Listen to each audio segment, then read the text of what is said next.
Hello, ఏం చేస్తున్నావు? డాడీకి తినిపిస్తున్నావా దోశ?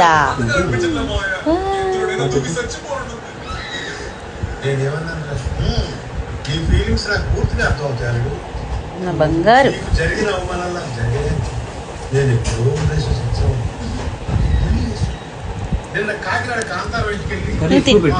నువ్వు తిన్నాను. మీ అల్లుడు బావిలో గొడవ పడతాడు, పంచాయతీలో గొడవ పడతాడు, అంతే గుళ్ళో కూడా గొడవ పడతాడు. ఎక్కడ పెడితే అక్కడికి నాకు కూతురు ఫైటింగ్లు చేశాను, కాపాడలేదు. దాన్ని నేను అలా పెంచలేదు. దాని అర్థం ఏంటనుకున్నావు?